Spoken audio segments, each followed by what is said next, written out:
Assalamualaikum warahmatullahi wabarakatuh. Saya Risna Leviana dengan NPM 220611020008. Hari ini saya akan mereview buku tentang Indonesia dalam Arus Sejarah bab 2. Hal pertama yang kita bahas hari ini ialah munculnya kerajaan tertua di Nusantara. Berikut ada beberapa teori mengenai masuknya agama Hindu, Buddha ke Nusantara. Menurut R.C. Majumdar, berpendapat bahwa munculnya kerajaan Hindu di Indonesia disebabkan oleh peranan kaum ksatria atau para prajurit di India. Para prajurit India diduga mendirikan koloni-koloni di Kepulauan Indonesia dan Asia Tenggara.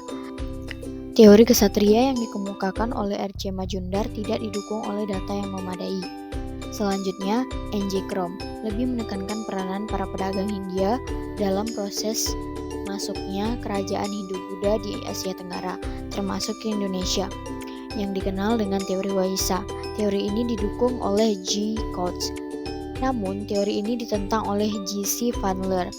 Menurutnya, para pedagang bukanlah golongan sosial yang memahami dengan mendalam ajaran agama Hindu dan Buddha.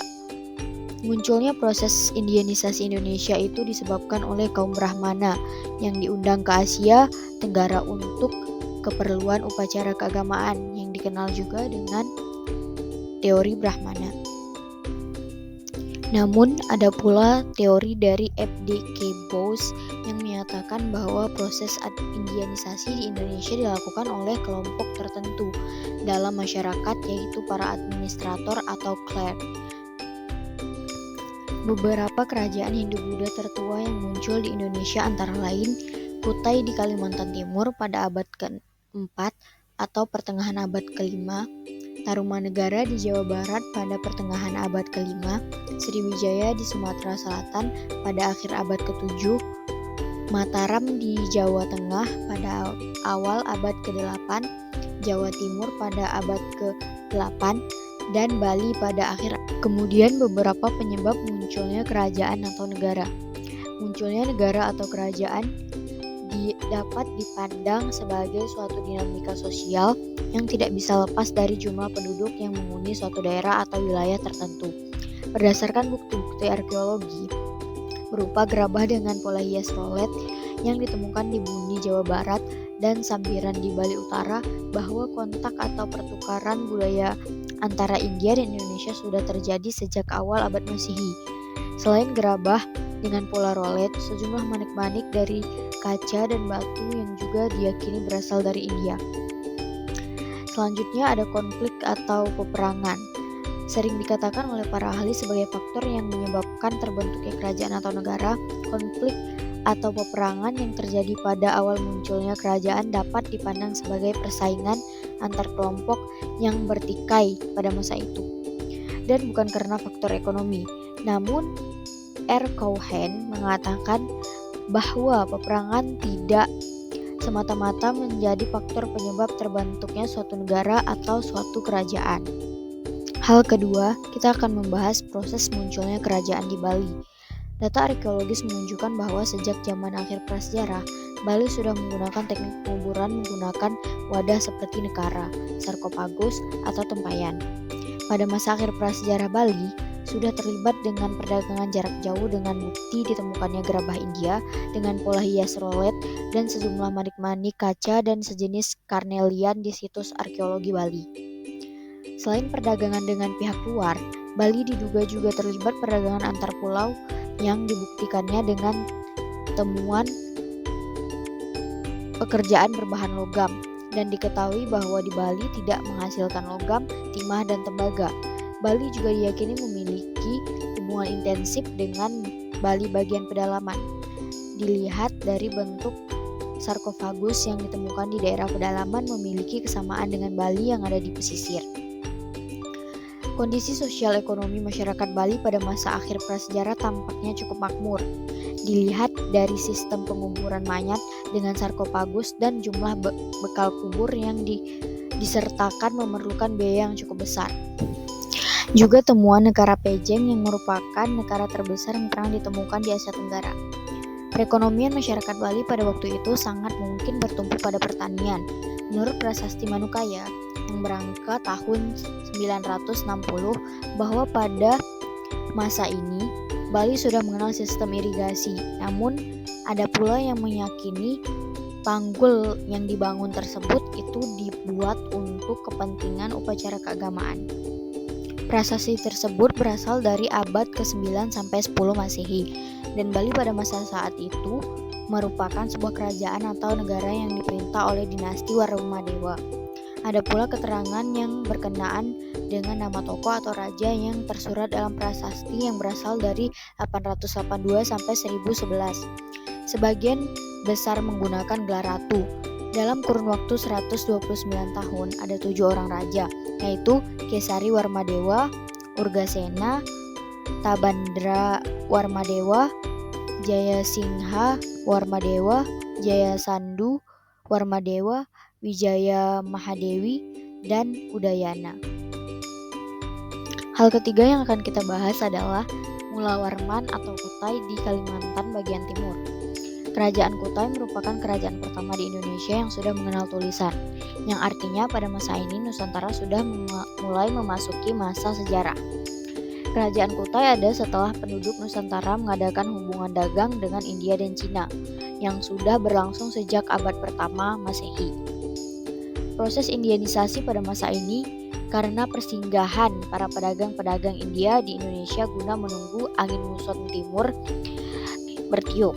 Pencampuran budaya terjadi antara di India dan Indonesia dan menyebabkan perubahan di Indonesia. Percampuran budaya ini menyebabkan pula terbentuknya kerajaan bersifat Hindu. Bentuk pemerintahan desa diubah menjadi pemerintahan kerajaan seperti halnya di India, yang awalnya di Indonesia dipimpin oleh kepala-kepala suku, akhirnya dipimpin oleh kerajaan, di mana kerajaan itu dianggap sebagai titisan dewa. Berdasarkan bukti yang ada, kerajaan tertua dijumpai di daerah Kalimantan Timur. Bukti itu berupa 7 buah prasasti yang dilekatkan di atas tiang batu yang disebut yupa. Salah satu yupa itu memuat silsilah Mulawarman, raja dari daerah Kutai.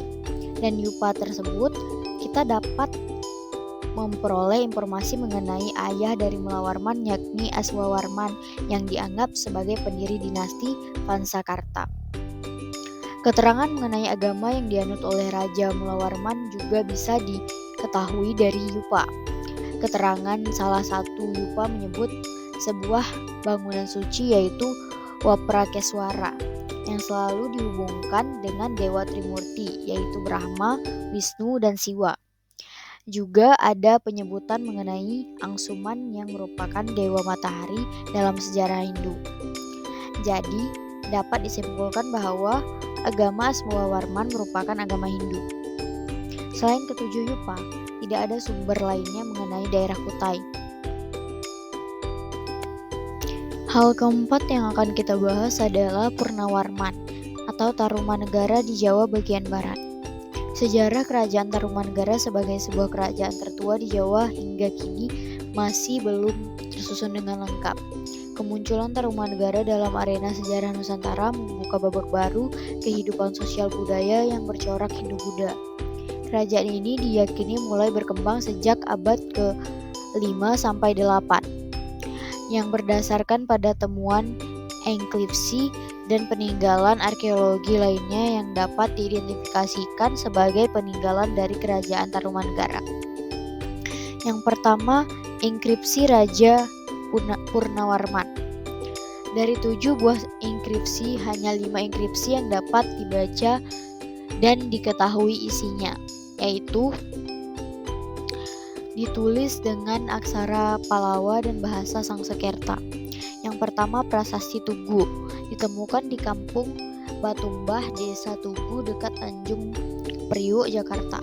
Yang kedua, Prasasti Ciareten, yang ditemukan di Kampung Muara, Desa Ciareten Hilir, Cibung Bulang, Bogor. Yang ketiga, Prasasti Kebun Kopi 1 di Kampung Muara, Desa Ciareten Hilir, Cibung Bulang, Bogor.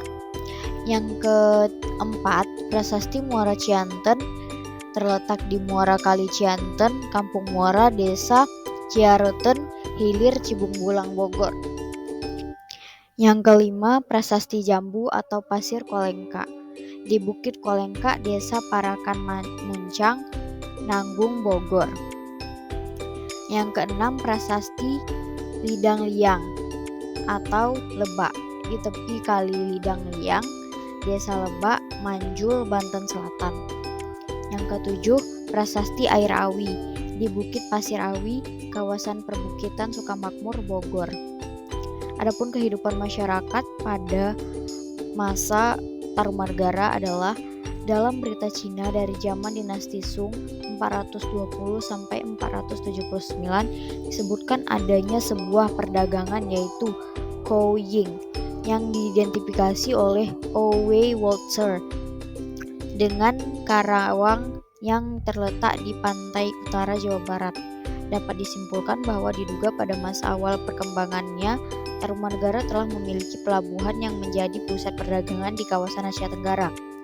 Dinasti Tang menambahkan pula pemberitaan tentang adanya barang dagangan yang berasal dari Jawa berupa kulit penyu, emas, perak, cula badak, dan gading gajah. Bahkan disebutkan bahwa penduduk setempat sudah mampu membuat minuman keras dari bunga kelapa. Bukti adanya pelayaran dan perdagangan daerah luar ditunjukkan oleh sejumlah penemuan arkeologi berupa barang-barang keramik Cina di daerah Batu Jaya, Karawang, dan gerabah dari Arikamedu, India Selatan di beberapa tempat di daerah pantai utara. Barang gerabah dari India Selatan tersebut telah hadir di daerah itu sejak akhir masa prasejarah. Penemuan arkeologi berupa 2 buah kompleks percandian bata di daerah pantai utara Karawang telah memberikan pula beberapa prospek baru dalam penelitian mengenai kerajaan Tarumanegara. Pada masa ini, rakyat Tarumanegara diyakini sudah mengenal sistem pertanian. Hal ini dapat dilihat dari bahan baku pada dinding candi yang terbuat dari batu bata yang berbahan baku kulit padi. Luas kerajaan Tarumanegara meliputi hampir seluruh wilayah Pulau Jawa bagian barat. Satu masalah yang hingga kini yang masih belum dapat dipecahkan dengan tuntas adalah masalah lokasi ibu kota kerajaan Tarumanegara yang hingga saat ini belum diketahui. Agama dan kesenian Tarumanegara. Dari peninggalan arkeologi dan sejarah masa Tarumanegara dapat diungkapkan beberapa aspek kehidupan keagamaan dan kesenian yang berkembang masa itu. Dari 5 buah prasasti yang berasal dari pemerintahan Raja Purnawarman, kita mengetahui agama yang bercirikan ajaran Weda. Ciri ini diperlihatkan dengan adanya unsur perambangan telapak kaki Purnawarman yang disamakan dengan telapak kaki Dewa Wisnu, serta adanya penyamaan Purnawarman dengan Dewa Indra yang dikenal sebagai Dewa Perang juga memiliki sifat Dewa Matahari. Fakta kehadiran agama Hindu di kerajaan Tarumanegara ditunjang pula oleh adanya temuan benda keagamaan seperti sebuah arca Siwa Rajarsi dari perunggu yang ditemukan di daerah Jakarta dan 3 buah arca Wisnu dari batu yang ditemukan di Percandian Cibuya. Pembahasan selanjutnya mengenai kerajaan awal lainnya di Nusantara. Yang pertama, kerajaan Tulang Bawang. Dari sumber sejarah Cina, kita dapat mengenal sebuah kerajaan awal yang terletak di daerah Lampung, yaitu Kerajaan Bawang atau Tulang Bawang, yang diperkirakan berdiri pada abad ke-5, yaitu dari kitab Liu Thungsang, yang mengemukakan bahwa pada tahun 499 sebuah kerajaan yang terletak di wilayah Nusantara bagian barat bernama Puhuang atau Puhuang mengirimkan utusan dan barang-barang upeti ke negeri Cina. Hubungan diplomatik dan perdagangan antara keduanya berlangsung sejak pertengahan abad ke-5 sampai ke-6. Tulang Bawang sendiri terletak di daerah pantai tenggara Pulau Sumatera, di selatan Sungai Palembang atau Sungai Musi. Namun ada pula pendapat yang menyebutkan bahwa letak kerajaan ini di Umbul Bawang yang sekarang terletak di daerah Kabupaten Lampung Barat, yaitu daerah Kecamatan Balik Bukit di sebelah utara Liwah. Tidak jauh dari sini di Desa Hunakau, sejak tahun 1912 telah ditemukan sebuah inskripsi yang dipahatkan pada sebuah batu tegak. Dan tidak jauh dari tempat tersebut, dalam beberapa tahun terakhir ini masih ditemukan 3 buah inskripsi batu yang lainnya. Yang kedua, Kota Kapur. Dari hasil penelitian arkeologi yang dilakukan di Kota Kapur, Pulau Bangka pada tahun 1994, diperoleh suatu petunjuk bahwa kemungkinan ada sebuah pusat kekuasaan di daerah itu. Sejak masa sebelum munculnya Kerajaan Sriwijaya, pusat ini meninggalkan temuan arkeologi berupa sisa-sisa sebuah bangunan candi Hindu yang terbuat dari batu, bersama dengan arca-arca batu. Temuan lain yang penting dari situs Kota Kapur ini adalah peninggalan berupa benteng pertahanan yang kokoh terbentuk 2 buah tanggul sejajar terbuat dari tumpuhan tanah. Benteng pertahanan ini diperkirakan dibangun sekitar abad ke-6 Masehi. Kerajaan Holotan di Jawa Barat. Berita Cina masa dinasti Sung Sungsi abad ke-5 menyebutkan adanya hubungan diplomatik antara Cina dan kerajaan bernama Holotan yang terletak di Sofi atau Jawa, di daerah Laut Selatan antara tahun 430 sampai 452. Pembahasan yang terakhir, pengaruh Hindu-Buddha di Nusantara lainnya. Yang pertama, daerah Sikendeng. Daerah Sikendeng yaitu di desa Sempaga yang terletak di muara sungai Katama di pantai barat Sulawesi Selatan pada awal tahun 1930-an telah ditemukan sebuah arca Buddha yang terbuat dari perunggu. Yang kedua, daerah Bima. 2 buah arca Hindu yang ditemukan di desa Tato, Bima. Peninggalan yang bersifat Swiss berupa arca, peralatan relief, lingga, dan lain-lain. Prasasti Wadutunti atau batu tulis. Sekian pembahasan saya hari ini. Terima kasih atas perhatiannya. Wassalamualaikum warahmatullahi wabarakatuh.